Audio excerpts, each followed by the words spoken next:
कार्यक्रम में उपस्थित मंत्रिमंडल में मेरे सहयोगी श्रीमान हरदीप सिंह पुरी जी, राज्य मंत्री श्रीमान कौशल किशोर जी, मीनाक्षी लेखी जी, दिल्ली के उपराज्यपाल श्री विनय कुमार सक्सेना जी, दिल्ली के सभी माननीय सांसदगण, अन्य सभी महानुभाव और सभी उत्साह से भरे हुए लाभार्थी भाई और बहनों,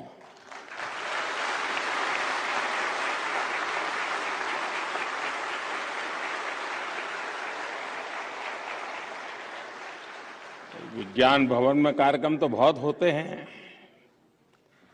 कोट पैंट टाई वाले भी बहुत लोग होते हैं,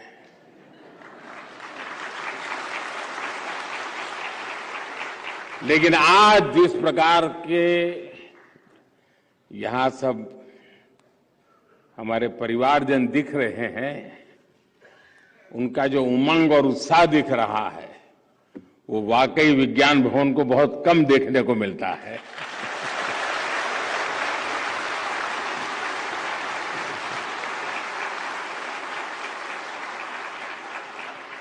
आज दिल्ली के सैकड़ों परिवारों के लिए, हजारों गरीब हमारे भाई बहनों के लिए ये बहुत बड़ा दिन है।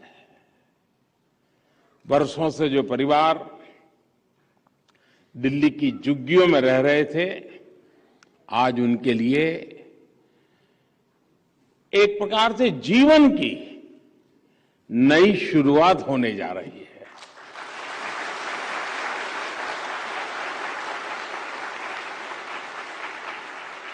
दिल्ली के गरीब परिवारों को पक्का घर देने का जो अभियान शुरू हुआ है, वो यहां के हजारों गरीब परिवारों के सपने को पूरा करेगा।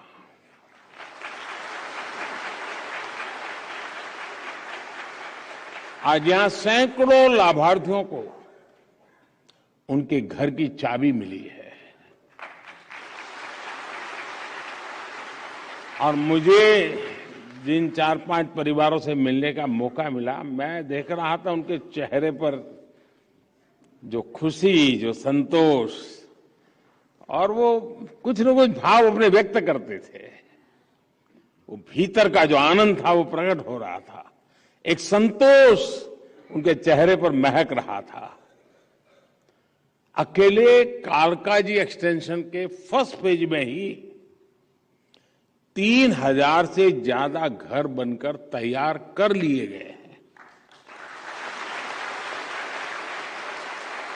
और बहुत ही जल्द यहां रह रहे दूसरे परिवारों को भी गृह प्रवेश का मौका मिलेगा। मुझे विश्वास है आने वाले समय में भारत सरकार द्वारा किए जा रहे ये प्रयास दिल्ली को एक आदर्श शहर बनाने में बड़ी भूमिका निभाएंगे।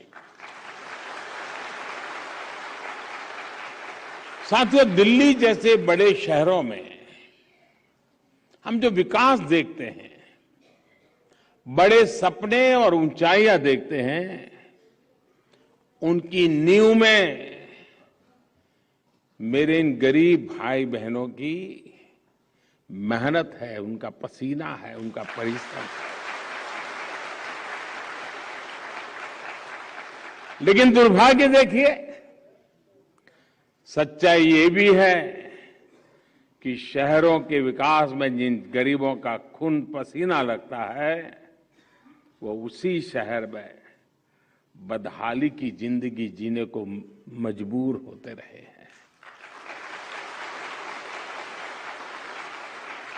जब निर्माण कार्य करने वाला ही पीछे रह जाता है, तो निर्माण भी अधूरा ही रह जाता है।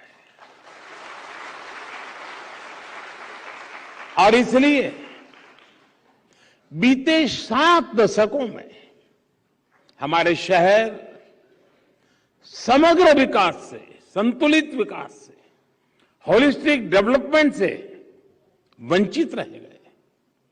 जिस शहर में एक और ऊंची ऊंची भव्य इमारतें और चमक दमक होती है, उसी के बगल में झुग्गी झोपड़ियों में बदहाली दिखाई देती है। एक और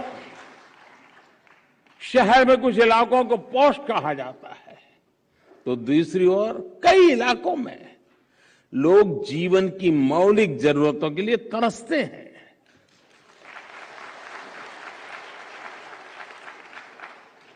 जब एक ही शहर में इतनी असमानता हो, इतना भेदभाव हो, तो समग्र विकास की कल्पना कैसे की जा सकती है? आजादी के अमृत काल में हमें इस खाई को पाटना ही होगा और इसलिए ही आज देश सबका साथ, सबका विकास, सबका विश्वास और सबका प्रयास इस मंत्र पर चलकर सबके उत्थान के लिए प्रयास कर रहा है। साथियों, दशकों तक देश में जो व्यवस्था रही उसमें ये सोच बन गई थी कि गरीबी केवल गरीब की समस्या है, लेकिन आज देश में जो सरकार है वो गरीब की सरकार है, इसलिए वो गरीब को अपने हाल पर नहीं छोड़ सकती।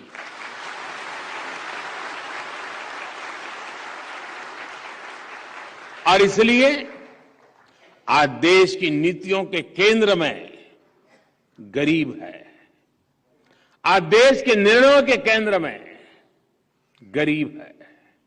विशेषकर शहर में रहने वाले गरीब भाई बहनों पर भी हमारी सरकार उतना ही ध्यान दे रही है। साथियों, कोई भी ये जानकर हैरान रह जाएगा, यहां दिल्ली में ही 50 लाख से ज्यादा लोग ऐसे थे जिनके पास बैंक खाता तक नहीं था। ये लोग भारत की बैंकिंग व्यवस्था से नहीं जुड़े थे, बैंकों से मिलने वाले हर लाभ से वो वंचित थे। बल्कि सच्चाई ये भी थी कि गरीब बैंक के दरवाजे तक जाने से डरता था। ये लोग दिल्ली में थे, लेकिन दिल्ली इनके लिए बहुत दूर था।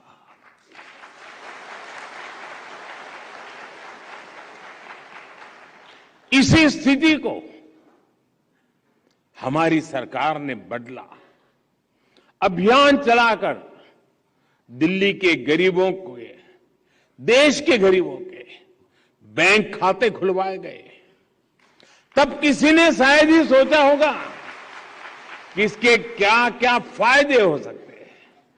आज दिल्ली के गरीब को भी सरकार की योजनाओं का सीधे लाभ मिल रहा है।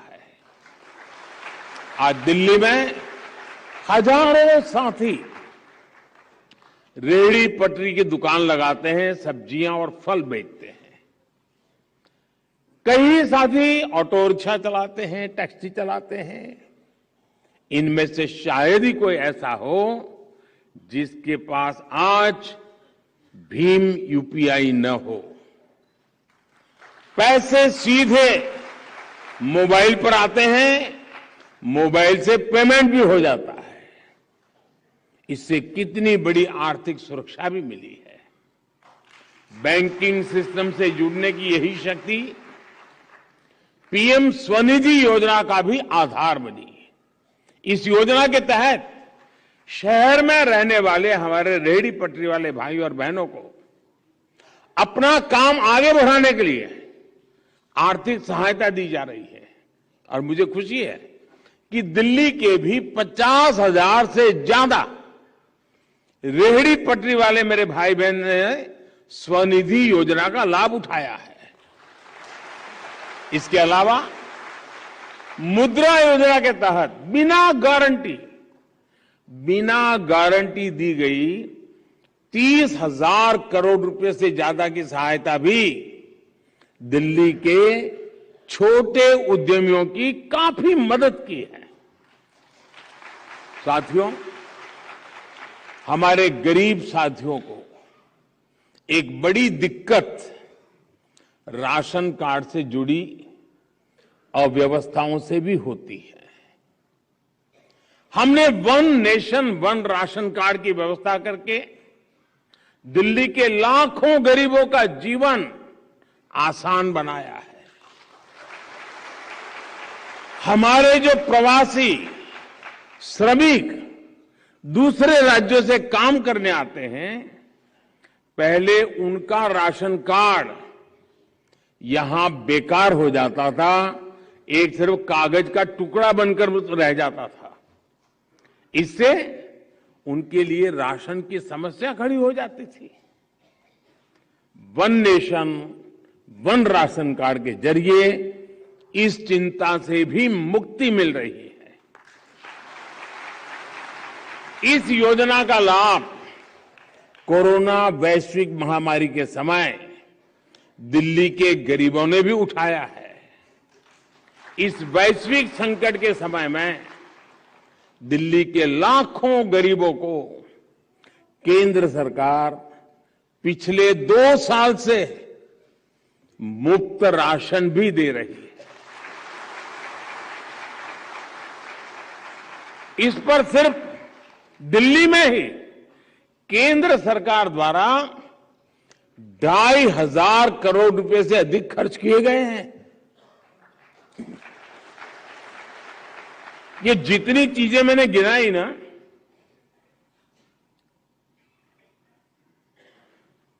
आप बताइए कितने रुपयों की मुझे एडवर्टाइजमेंट देनी चाहिए थी? कितने अखबार के पेज भरे पड़े, अखबार में मोदी फोटो चमकती हो, और कितने दे देते? इतना सारा काम मैं अभी जो गिना रहा हूं, अभी तो बहुत कम गिना रहा हूं, वरना समय बहुत ज्यादा चला जाएगा। क्योंकि हम आपकी जिंदगी में बदलाव लाने के लिए जीते हैं।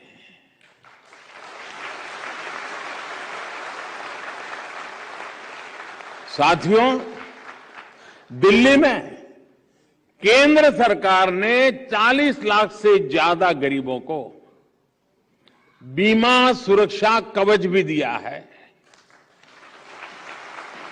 दवाइयों का खर्च कम करने के लिए जन औषधि केंद्रों की सुविधा भी है। जब जीवन में यह सुरक्षा होती है तो गरीब निश्चित होकर अपनी पूरी ताकत से मेहनत करता है।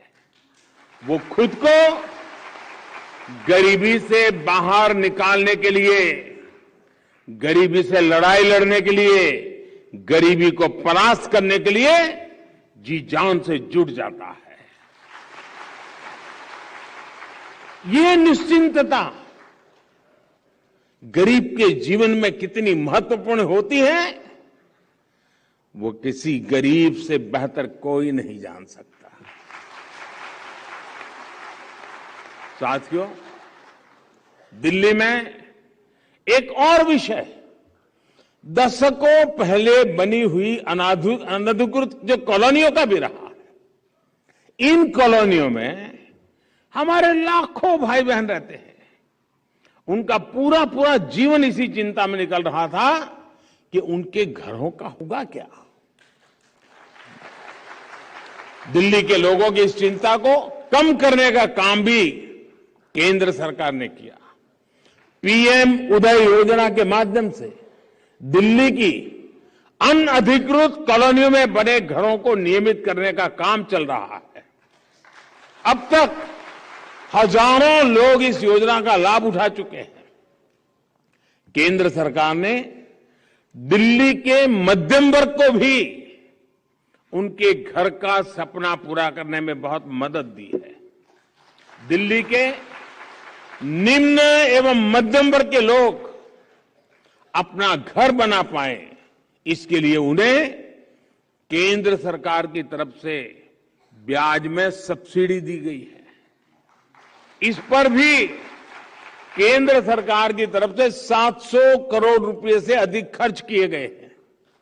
साथियों, केंद्र सरकार का लक्ष्य है कि हम दिल्ली को देश की राजधानी के अनुरूप एक शानदार सुविधा संपन्न शहर बनाएं।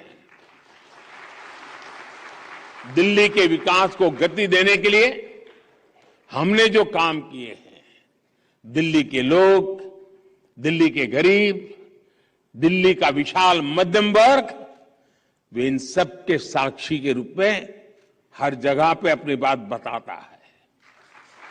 इस बार लाल किले से मैंने देश की एस्पिरेशनल सोसाइटी की बात की थी। दिल्ली का गरीब हो या मध्यम वर्ग, वो आकांक्षी भी है और अभूतपूर्व प्रतिभा से भरा हुआ है। उसकी सहूलियत, उसकी आकांक्षा की पूर्ति सरकार की सर्वोच्च प्राथमिकताओं में से एक है। साथियों, 2014 में जब हमारी सरकार आई थी तो दिल्ली एनसीआर में 190 किलोमीटर रूट पर ही मेट्रो चला करती थी।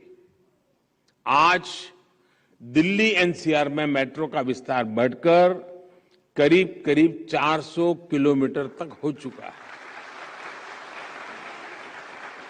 बीते 8 वर्षों में यहां 135 नए मेट्रो स्टेशन बनाए गए हैं। आज मेरे पास दिल्ली में कॉलेज जाने वाले कितने ही बेटी बेटियां, बड़ी संख्या में नौकरी पेशा लोग चिट्ठी लिखकर मेट्रो सर्विस के लिए आभार जताते हैं। मेट्रो की सुविधा का विस्तार होने से हर रोज उनके पैसे भी बच रहे हैं और समय की भी बचत हो रही है। दिल्ली को ट्रैफिक कंजेशन से राहत दिलाने के लिए भारत सरकार द्वारा 50,000 करोड़ रुपए के निवेश से सड़कों को चौड़ा किया जा रहा है, आधुनिक बनाया जा रहा है। दिल्ली में जहां एक और पेरिफेरल एक्सप्रेसवे बन रहे हैं, तो दूसरी ओर कर्तव्य पथ जैसे निर्माण भी हो रहे हैं। द्वारका एक्सप्रेस वे हो या अर्बन एक्सटेंशन रोड अक्षरधाम से बागपत 6 लेन एक्सप्रेस कंट्रोल हाईवे हो, या गुरुग्राम सोहना रोड के रूप में एलिवेटेड कॉरिडोर, ऐसे कितने ही विकास कार्य दिल्ली में केंद्र सरकार द्वारा किए जा रहे हैं, जो देश की राजधानी में आधुनिक इंफ्रास्ट्रक्चर को विस्तार देंगे। साथियों, दिल्ली एनसीआर के लिए रैपिड रेल जैसी सेवाएं भी निकट भविष्य में ही शुरू होने जा रही है। नई दिल्ली रेलवे स्टेशन का जो भव्य निर्माण होने जा रहा है, उसकी तस्वीरें भी आपने जरूर देखी होगी। मुझे खुशी है कि द्वारका में 80 हेक्टेयर जमीन पर भारत वंदना पार्क का निर्माण अब अगले कुछ महीनों में समाप्त होने की तरफ बढ़ रहा है। मुझे बताया गया है कि डीडीए द्वारा दिल्ली के 700 से ज्यादा बड़े पार्कों की देखरेख की जाती है। वजीराबाद बैराज से लेकर ओखला बैराज के बीच का जो 22 किलोमीटर का स्ट्रेच है, उस पर भी डीडीए द्वारा विभिन्न पार्क विकसित किए जा रहे हैं। साथियों, आज मेरे इतने सारे गरीब भाई बहन अपने जीवन में एक नई शुरुआत करने जा रहे हैं, तो मैं उनसे जरूर कुछ अपेक्षाएं भी रखता हूं। अगर मैं आपसे कोई अपेक्षा रखूंगा तो पूरी करोगे ना? मैं कह सकता हूं कोई काम आप लोगों को करेंगे, फिर भूल जाएंगे, नहीं भूल जाएंगे। अच्छा, भारत सरकार करोड़ों की संख्या में गरीबों के लिए घर बना रही है, घर में नल से जल दे रही है, बिजली का कनेक्शन दे रही है, माताओं बहनों को बिना धुएं को खाना बनाने की सहूलियत मिले, इसके लिए उज्ज्वला सिलेंडर भी मिल रहा है। इन सुविधाओं के बीच हमें ये बात पक्की करनी है कि हम अपने घर में एलईडी बल्ब का ही उपयोग करेंगे।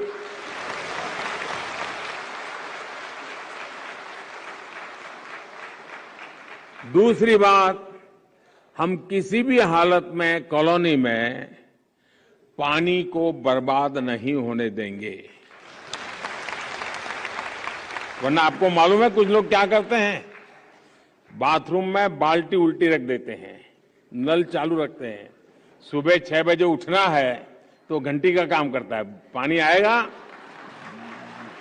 बाल्टी की आवाज आएगी तो लगेगा। देखिए, पानी बचाना बहुत जरूरी है,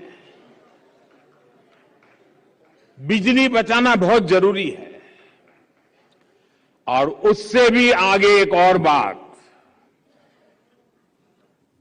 हमें यहां झुग्गी झोपड़ी का वातावरण नहीं बनने देना है।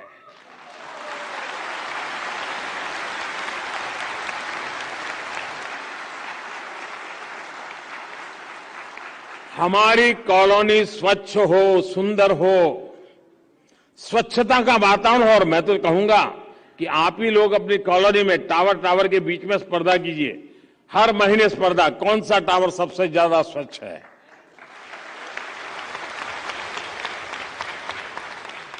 झुग्गियों के बारे में इतने दशकों से जो धारणा बना करके रखी गई थी, झुग्गियों को जिस तरह गंदगी से जोड़ा जाता था, अब हमारा दायित्व है इसको खत्म करना है। मुझे विश्वास है आप सभी लोग दिल्ली और देश के विकास में इसी तरह अपनी भूमिका निभाते रहे। दिल्ली के हर नागरिक के योगदान से दिल्ली और देश के विकास की यात्रा बिना रुके आगे बढ़ती रहेगी। इसी विश्वास के साथ आप सभी को एक बार फिर बहुत बहुत शुभकामनाएं, बहुत बहुत बधाई, बहुत बहुत धन्यवाद।